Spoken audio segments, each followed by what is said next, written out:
para que no lo dilaten y lo paseen, porque dicen bien fácil, no, acá no es, te mandan arriba, regresa, esperando que pase el tiempo y después era en el mismo sitio donde estaba, ¿no? Y te dicen, no me preguntó usted bien, pues. Ah, disculpe, no le entendía, te hicieron perder 2 o 3 horas, ¿no? O sea, porque así funciona. Entonces, fío, sacamos el ticket y justo nos sale en la ventanilla de atención un señor canoso, ya ¿te vas a edad? Pucha, le dije, ya nos fregamos. ¿Por qué? ¿Qué vas a ver, digo, no? Y llegamos, el señor, nadie le dijimos buenos días, todo, él en ningún momento emitió una palabra cortés. Entonces, a la final, falta y nos tiró los papeles. El pata con el que estaba yo quería discutir, dijo, no tengan nada, los mismos papeles, volvimos a pedir, hicimos otro acuerdo, salió otra ventanilla. Fuimos a esa ventanilla, había un joven y una señorita. La señorita no creo que haya tenido más de 23, 24 años y el joven no llegaba a los 30. Pero se le veía diferentes. Llegamos con los mismos documentos y nos atendieron a la perfección. En 10 minutos teníamos solucionado todo el problema, sin ningún conflicto. Nos faltó un documento, sacaron la fotocopia. Necesitamos algo, le imprimieron. ¿Sabe qué? Me parecía estar en Estados Unidos inscribiendo una empresa. Así te queda, ¿no? Primera vez, cuando me fui, lógicamente lo felicité y siempre le he puesto como ejemplo en las últimas clases que tenía en la universidad. Porque si es un cambio para mejorar, que venga el cambio. Pero ¿sabes qué? Que haya competencia. Es lo mismo, por ejemplo, yo cuando me titulé de contador, en esa época se discutía sobre la ley de la... ¿cómo le llaman esto? Estabilidad laboral, que es uno de los temas que se discute con esta ley, ¿no? La estabilidad. Y para mí en los años 80 era una mal llamada ley de estabilidad laboral, porque prácticamente el trabajador se convertía en dueño del puesto y cada vez bajaba su productividad y tú no lo podías despedir porque tenía ciertos incentivos. Esa era la mal llamada ley de estabilidad laboral. Pero la estabilidad laboral, cuando es para trabajadores que cada vez están perfeccionándose, que tienen una cantidad de atenciones positivas y que en vez de que hayan quejas contra ellos, hayan atenciones o hayan saludos, felicitaciones por tu trabajo que estás haciendo, y que la gente en vez de que ir a una entidad del Estado tenga que ir como los últimos concursos que han habido, cómo limitar los trámites burocráticos, ¿no? Que salía un joven que se iba en la mañana con termo, todo con manquita. ¿Has sacado alguna vez en el Seguro Social que te has tenido que levantar a las 4 de la mañana enfermo para que te den el ticket? Y que si no vas tú personalmente no te lo dan. Pero cuando tú estás ahí a las 11 de la mañana y que todavía no te atienden, de repente llega una trabajadora de salud vestida de turquesa con alguien de la mano y entran sin hacer cola, sin cita y los atienden. Que tú tienes un familiar 5 o 10 días en emergencia y no hay cama, y tú estando en piso sabes que hay camas y hay habitaciones que las tienen separadas para algo y que se dan servicios por fuera dentro de la institución. Que si tú tienes seguridad y quieres ir a dar luz, de repente no vas a tener la facilidad y se van a ver 2 o 3 mujeres en una cama para dar luz, mientras que arriba llega alguien que ni siquiera es asegurado, que es el paciente de uno de los médicos privados y lo atienden dentro del seguro. No conocido, ¿no? Por eso, entonces, ¿qué es lo que vemos los asegurados? ¿Qué es lo que vemos los que les pedimos un servicio? Si te van a hacer todo cuesta arriba. O sea, necesitas de todas maneras reducir el aparato público para que camine. En de salud, por ejemplo, es donde más gerencias hay. Ya ni saben para qué tienen gerentes. Es una organización horizontal. Gerencia, para todo hay gerencias. O sea, mucho burocracia. Claro, ahora, el problema ¿dónde está en la discusión política hoy en día? Claro, lo que quiere hacer Humala es sacar a los que pertenecen a otros partidos políticos que entraron en diferentes momentos para meter a su gente. Ese es un conflicto. Y eso es posiblemente lo que quieren hacer. O sea, comparar las entidades del Estado con su propia gente. devolviendo el favor político. Y ahí no entra el más preparado. Entonces tú, por ejemplo, estás preparada, te sigues actualizando con tu propio dinero, cosa que no hacen hoy día muchas empresas privadas y menos el Estado, cuando ese es un derecho que tenemos los trabajadores. Yo soy en la San Martín hace 14 años, y cuando dictan un curso, nos mandan un correo y nos van a dar facilidades para inscribirnos en el curso, y nos lo van a descontar en mensualidades, ¿no? Entonces yo te digo, oye, si me estás dando un curso para mejorar tu capacidad de atender a tu mismo cliente, ese es un costo de la misma universidad, si es empresa, no del docente. Si es del docente, entonces aumentan el sueldo si sigo perfeccionando. Yo tengo maestría, doctorado, ¿estamos? No, ahí vienen las inequidades, porque si tú eres principal, o sea, nombrado, tienes todos los derechos y bollerías, pero si tú eres contratado, no tienes nada. No tienes derecho ni a gratificación, ni a horas extras, ni a CTS. No. O sea, ¿dónde está la ley laboral? ¿Dónde está la Defensoría del Pueblo? ¿Dónde está el Ministerio de Trabajo? ¿Dónde están esas instituciones tutelares que cuando voy a reclamar? ¿Has ido alguna vez a la Defensoría del Pueblo? Horas para que te atiendan. Horas. Entonces, ¿para qué? Organismos autónomos, los organismos reguladores, Telefónica. Yo tengo un aparato RPC y este de acá, lo estoy chequeando hace tiempo, y a esta hora, por ejemplo, entre las 6 y las 8, y a veces un poco más tarde, no hay las llamadas ni puedes llamar. Y si llamas a alguien, escuchas entrecortado. Han reclamado. Nadie te. ¿Eso es por qué? Porque han sobrevendido la capacidad de su capacidad instalada. Otra cosa, quiero sacar mis llamadas. Pido yo como titular de la línea, señores, claro, quiero que me entreguen mi récord de llamadas entrantes y de salida desde el mes de octubre del año pasado a mayo de este año. Porque tengo un proceso judicial al que quiero poner yo este tema como medio probatorio. No te quieren dar. No te quieren dar. Eso sí, claro. Sí. El Telefónica sí te da. El Telefónica sí te dan, yendo a hacer todo un trámite acá San Isidro. Te demora toda una mañana para poder sacar los. O sea, definitivamente, ¿dónde están los organismos? ¿Dónde está el Indecopi? Entonces, tú vas al Indecopi como persona natural y el Indecopi, o sea, se coge la denuncia, sanciona a la empresa o a la entidad y ellos cobran la multa. ¿Y tú? Que si ya ganó, tengo el papelito y vayas al Poder Judicial para que defiendas tus derechos.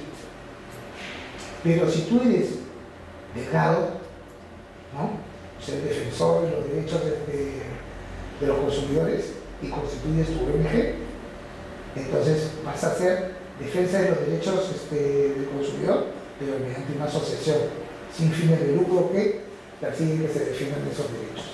Entonces la propia ley le da el 30% de lo que genere como multa. Entonces entenderás por qué hay ciertas instituciones que están haciendo eso, y si tú tienes una queja, van, negocian y te denuncian cuando te denuncian. ¿Entiendes? Eso está en la ley. Y ahí te puedes dar cuenta cómo están funcionando.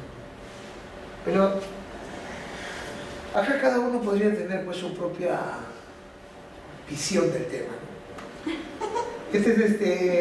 Bueno, ahorita ha estado Maina, otra vez está Alan, otra vez ha estado Toledo, ¿no? O el Chino, porque ningún presidente, o sea, el jefe del Ejecutivo puede dictar una norma tributaria si no hay una ley previa.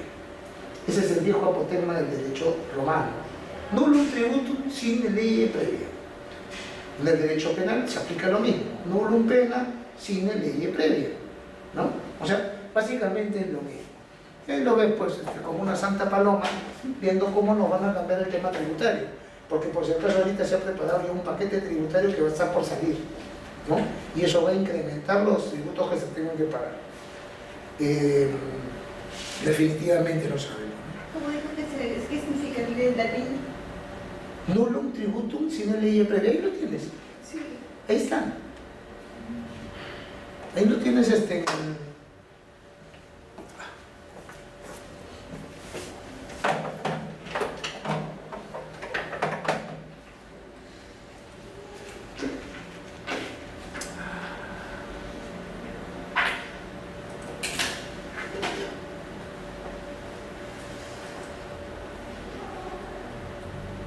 Ahí lo tienes. ¿Ya? Nullum tributum sine lege praevia. ¿Ves? Está escrito en la misma cita. Eso significa. No existe tributo, no hay tributo, no hay obligación de pagar impuestos Ya. si no existe ley previa, principio de legalidad tributaria. Artículo 74 de la Constitución, norma 4 del título preliminar del Código Tributario. En el caso de las fuentes del derecho tributario, muchos especialistas, muchos profesores, siempre que estudian derecho tributario, nos cansan con la doctrina. Y ahí es donde nos entramos en trompo, ya no nos gusta el curso. Yo no, yo soy al revés. Y yo aplico exactamente lo que dice la ley. Entonces, para mí, las normas constitucionales, Constitución es una ley. Los tratados son ley, porque deben ser ratificados por el Congreso y tiene que aparecer un dispositivo nacional para autorizarlos a aplicar adentro. Ley. Las leyes tributarias, ley. Normas reglamentarias, ley. Jurisprudencia, ya no. Esto ya es jurisdiccional o administrativo. Entonces, fíjense ustedes que los primeros 4 puntos en la ley. Entonces, ¿qué cosa es lo que tienes que leer para saber derecho tributario? Empieza por el código. Y todas las normas que digan concordancias, modificaciones, referencias, las que empiezas a leer. Impuesto a la renta, igual. IGB, igual. Regímenes tributarios, igual. ¿No? Todo está en la ley. No hay más. ¿No? Lastimosamente es amplio. Y lo peor que hay es que estudiar derecho tributario o enseñar derecho tributario no es enseñar historia del derecho, o derecho romano, o acto jurídico, o derechos reales, ¿no? ¿No estamos? O teoría de los contratos. No, eso no cambia, ahí está, es inmutable por el momento. Entonces, acá las normas se cambian a diario. Y todos los días salen nuevas opiniones. ¿De quién? De los mismos funcionarios de la administración tributaria. Entonces, cuando a mí me dicen enseña doctrina, en la universidad yo le digo yo enseño de acuerdo a lo que yo entiendo. Yo entiendo primero la ley y después la doctrina. Porque si no entiendo la ley, menos voy a entender la doctrina. Si primero leo la ley, al menos me serviría como una herramienta de trabajo. Pero ¿dónde lo vas a encontrar? En la ley, inicialmente. ¿Dónde se ubica el derecho tributario, ¿no? Dentro del campo del derecho tenemos el derecho público. El derecho público tiene el derecho financiero y dentro del derecho financiero el derecho tributario, ¿no? Básicamente, entonces lo que tenemos acá, el derecho tributario, va a tener mucho de economía y contabilidad porque está dentro de las finanzas públicas. Economía, contabilidad y fiscalización, que lo hace la SUNAT. En el campo del área administrativa en general, la Contraloría. Básicamente, contabilidad sería la fuente, ¿no?, que no se aparta del derecho tributario. Como definición, podríamos señalar que el derecho tributario es una rama autónoma del derecho financiero, integrada por normas jurídicas, jurisprudencia, principios y doctrina. ¿Qué cosa es lo que regula? La relación jurídica tributaria. La relación jurídica tributaria entre el Estado y el contribuyente. Dentro de la división del derecho tributario peruano tenemos todas las áreas, ¿no? Derecho tributario, tienes general y especial. El general, material o formal, y el tributario procedimental, o sea, procedimiento libro tercero. Adicionalmente, penal tributario, internacional tributario. Entonces, estas son las áreas. No hay más, ¿no? Pero todo esto está íntimamente relacionado con otras ramas del derecho en general. Ahí van a encontrar ustedes algunas definiciones sobre lo que es el derecho tributario formal y material, que pueden revisar en sus diapositivas, y dentro de lo que es el derecho tributario especial, cuáles son, y el derecho procesal tributario que ya hemos visto, ¿no? En el caso del derecho constitucional tributario, que les decía que es el primer punto, que es lo que se debe ver, básicamente el derecho constitucional aparece en el siglo XI, ¿no?, con la Carta de Derecho, ¿no?, The Bill of Rights, que básicamente exigen los varones ingleses a Juan sin tierra, ¿no? Básicamente en ese momento el rey tenía pues la potestad de poner tributos y tenía el poder sobre la vida, los bienes, el patrimonio de cualquier persona. Entonces, cansados de los abusos cometidos por el rey, los varones se levantan y lo obligan a firmar esa carta de derechos. La última película que hay sobre Robin Hood con Russell Crowe es interesante porque justamente ahí trata de ese tema, ¿no? Si tienen la oportunidad de verla, se van a acordar. Justo anoche la pasaron por radio, ¿no?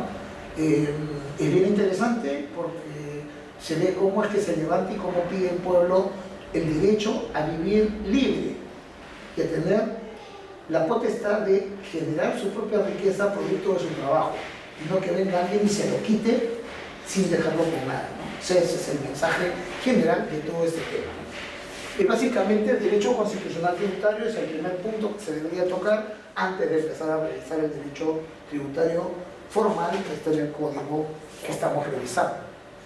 Y las normas de derecho internacional que básicamente nos llevan pues a un sinnúmero de temas puntuales hoy en día, como los tratados de libre comercio, las cartas de intención en materia tributaria y los diferentes bloques o grupos, ¿no?, que existen hoy en día en el mundo. Y el derecho penal tributario, básicamente tenemos pues las normas y procedimientos, tal como lo hemos ya revisado dentro de la primera parte, que es un tema completamente diferente y especial. Esta es básicamente la estructura jurídica de lo que he estado comentando desde el inicio, ¿no? Toda la estructura jurídica se basa en el derecho civil, el jus civile, el jus gentium, ¿no?, derecho romano. Luego aparece ya el derecho constitucional, que básicamente es siglo XI, que básicamente sienta las bases y los pilares se van construyendo sobre ese fundamento. Las relaciones entre las gentes, de las personas, el Estado y el derecho constitucional como límite al poder omnímodo del Estado en la recaudación. Tenemos luego que aparecen las normas de carácter laboral, las 8 horas, ¿no?, y los derechos de los trabajadores, la sindicalización, sin restricción, etc. Cosas que parecen pues, que se hubieran perdido en el tiempo hoy en día, ¿no? Porque ¿quién trabaja 8 horas?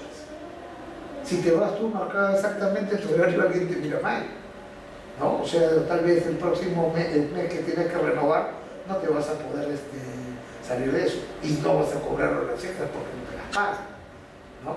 En el tema público-privado es lo mismo. En las fábricas, por ejemplo, que tengo yo la oportunidad de entrar y asesorar a veces, estos desgraciados lo que hacen a los trabajadores los obligan que cuando suena el pito de la fábrica, todos dejan sus máquinas en stand-by, van a marcar tarjeta y regresan a su punto de trabajo. O sea, las tarjetas las sacan y todas están marcadas en hora. ¿Por qué? Porque no le van a reconocer horas extras. En el Estado ya saben ustedes cómo funciona, ¿no? Faltando 15 minutos antes de la hora, te ponen un cerro de papel y te dicen, sabes que esto es urgente de la dirección. Entonces te tienes que quedar hasta altas horas y al día siguiente tienes que estar igual en tu horario normal. Pero definitivamente el derecho laboral pues, es algo, como dije yo en alguna oportunidad, que murió con Fujimori, ¿no?, y la nueva Constitución. El derecho administrativo, que tiene su fundamento también propio, derecho comercial, agrario, transporte, minero, procesal y bueno, todos los demás derechos. Todos estos forman los pilares, la base, y en la parte final, lo que encontramos, lo que cubre a todo esto, es el derecho penal. Pero fíjense ustedes que el derecho tributario pasa por todos ellos. O sea, el derecho tributario, tenemos derecho tributario laboral, el derecho tributario administrativo, las tasas, las contribuciones. Tenemos derecho tributario en el comercio, derecho tributario en el agro, hay leyes especiales para lo que es el derecho agrario tributario. Transportes, tenemos diferentes temas tributarios ahí. Minero, ya lo hemos visto en el caso del cánomo, ¿no?, las regalías, etc. Procesal, definitivamente que lo toca. Y el derecho procesal civil es la base y la fuente del derecho procesal tributario. En sí, el derecho constitucional y el derecho civil también, y el derecho penal por el derecho penal tributario. Entonces, nos guste o no nos guste esta rama del derecho que es tan compleja muchas veces por la profusa emisión de normas, definitivamente está en todo.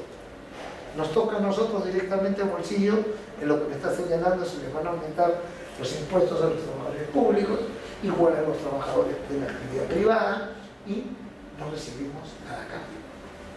Y ahí viene la segunda parte, ¿no? Este de acá es básicamente como vemos la relación jurídica tributaria, ¿no? En el derecho civil es una relación horizontal, o sea, nos ponemos de acuerdo, y si no nos ponemos de acuerdo, resuelve el juez. Entonces estamos en una relación horizontal. ¿Estamos? Y en el caso del derecho público es diferente, porque en el derecho público el que resuelve es la propia administración. Improcedente, chao, otro. Te falta un documento, se acabó, anda, reclama. ¿Quién va a resolver? El mismo. Entonces, cuando hablamos de derecho público, hay una relación del jus imperium del Estado, o sea que se aplica en forma vertical. Si no me pagas, si no cumples, te sanciono. En el caso del área tributaria, tenemos un sujeto activo y un sujeto pasivo. El sujeto activo es el Estado y el sujeto pasivo el contribuyente. El sujeto activo señala qué es lo que debes hacer y el sujeto pasivo solo puede cumplir. La relación jurídico-tributaria básicamente es una relación deber. Relación deber, ¿no? Esta relación deber es una vinculación subjetiva. Y esto lo podemos precisar desde la forma cómo se redacta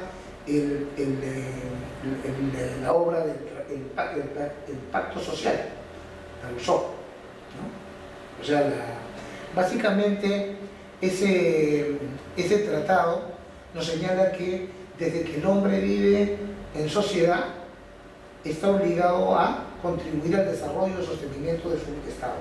Y lo podemos ver desde la época de la caverna, ¿no? El que representa el Estado de hoy era el más fuerte. Si no eras parte de la tribu, no entrabas y te sacaban. ¿Quién era el jefe? El más fuerte era el que tenía todos los privilegios, ¿no? Definitivamente que si había un jefe y generaba su ejército y había otras tribus que estaban en conflicto, todos los que vivían en ese sitio para estar tranquilos tenían que pagar tributo al jefe de la tribu para que pudiera pagar el ejército. Claro, no había dinero, pero habían bienes, ¿no? Entonces esos bienes eran básicamente para ellos. La mejor alimentación, las mejores cosas que tuvieran, ¿no? Entonces básicamente esa relación de deber es una obligación que tenemos todos por el solo hecho de vivir en un Estado para lograr su sostenimiento. Mientras que la relación obligación es la vinculación objetiva. Esto solamente se va a dar en el momento que yo cumpla con lo que señala la hipótesis de incidencia tributaria. O sea, si la norma te dice que tú pagas impuesto a la general a la venta de 18%, no lo pagamos todos. Solamente lo van a pagar los que realicen una determinada compra. Si yo no compro, no pago. ¿Está claro? O sea, fíjense la diferencia. La relación de deber es que todos estamos obligados a contribuir para el desarrollo del Estado, el sostenimiento del Estado. Mientras que la vinculación objetiva, o sea, la relación obligación, solamente se va a dar al sujeto que realmente realiza lo que señala la hipótesis. ¿Y qué cosa es la hipótesis? Lo que señala la ley. Paga, retiene, deduce, etc., ¿no? Básicamente acá lo que van a encontrar son definiciones del tributo, y esta es una de las definiciones más enredadas que he leído. Y es de mi maestro, el doctor Sanabria, ¿no? Definitivamente, si empezamos a leer y empezamos a analizar qué es el tributo, cada uno de nosotros podría dar su propia definición del tributo. La definición más simple, más común y la más usada es muy simple. Y dice, el tributo es una prestación pecuniaria de carácter coactivo. Punto. Ya sabemos que la prestación del tributo es para el Estado, al gobernante de turno. Ese es el que va a administrar esos fondos. Pero acá tenemos pues una serie de herramientas. Luego tenemos los elementos, que básicamente lo vamos a ver como hipótesis de incidencia, Y luego tenemos la clasificación, como la vimos hace un momento, solamente que señala tributos vinculados y no vinculados. En el caso de las tasas y las contribuciones son vinculados, porque definitivamente la tasa es por un servicio individualizado del contribuyente.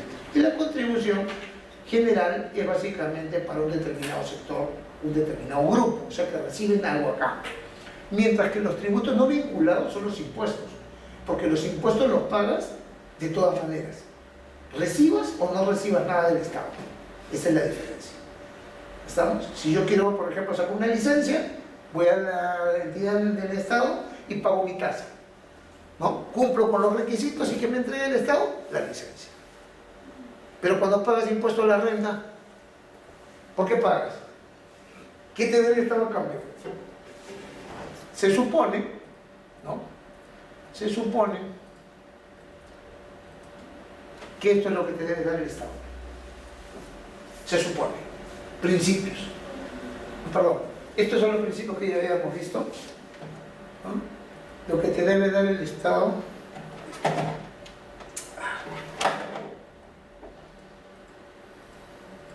Acá está. Esto es lo que te debe dar el Estado, se supone, ¿no? Servicios públicos. Empecemos, defensa nacional. Entonces se supone que debemos tener un ejército debidamente equipado, bien remunerado, robusto, para que defienda nuestras fronteras. Pero de los últimos acontecimientos que han pasado, la última guerra en la que participó el Perú la perdieron pues, con el Ecuador. O sea, defensa nacional no estamos muy bien protegidos. Es conocido por todos los medios de prensa que los aviones no vuelan. Es conocido que no tenemos armas. Es conocido que no tenemos pertrechos y que los soldados no reciben ni propina. Entonces, definitivamente, todos los ejércitos desde la antigüedad han sido trabajados por mercenarios. Y el mercenario, ¿quién es? El mejor soldado, porque se cobra y pues se mata por el sueldo, ¿no? Por la paga. Entonces, el soldado tiene que tenerlo, pues, en pagar. Es como si si contratas un guachimán y al guachimán no le paga, piden los choros, se salta. ¿No? Seguridad interna. Bueno, pues ya saben ustedes cómo funciona la policía, ¿no? Por eso tienes tu vigilante en tu casa, tienes seguro de robo, tienes cerco eléctrico y tienes alarma, ¿no? Y encima pagas tus impuestos. O sea, ¿cuánta seguridad tienes? En el caso de salud, bueno, ya hemos hablado qué cosa es lo que pasa en los temas de salud, ¿no? Uno de los problemas que yo siempre he cuestionado es, por ejemplo, yo no veo mucho de las licitaciones que hacen los hospitales de salud o el Ministerio de Salud para comprar medicinas, ¿no? Yo siempre me he preguntado por qué hacen licitaciones si cuando tú vas a un hospital del Estado no tienen ni agujas, ¿no? Porque tienes que comprar todo para que te atiendan, ¿no? O sea, ¿para qué hacen licitaciones? La educación, definitivamente ya sabemos cómo está la educación, ¿no? No solamente en el Perú, sino también en diferentes países de la región. Otro de los problemas que tenemos hoy en día es en el caso a nivel universitario, a nivel escolar, que hay colegios pues, que están en una casa, universidades que funcionan en locales más pequeños que este, ¿no? O sea, definitivamente que se ha convertido en un negocio y el Estado no nos da las facilidades que requerimos. Justicia, ya pues ni hablar, somos abogados, ¿no? Los abogados ya sabes cómo funciona. ¿No? Tienen la razón, pero nada te dice que vayas a ganar. Orden público, vialidad, bueno, ahí habría que ver pues, con la Villarán, con el Ministerio de Transportes, porque no subieron el peaje. Entonces, definitivamente eso va a seguir hacia adelante. Entonces decimos, si el Estado me tiene que devolver lo que yo pago como tributo, 20 servicios, ¿realmente el Estado me está dando algo a cambio?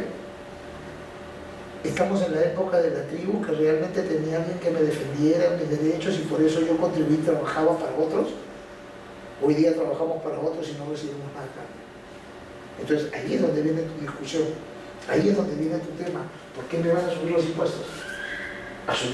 ¿Está mejor el servicio? ¿Dónde me voy a atender si me enfermo?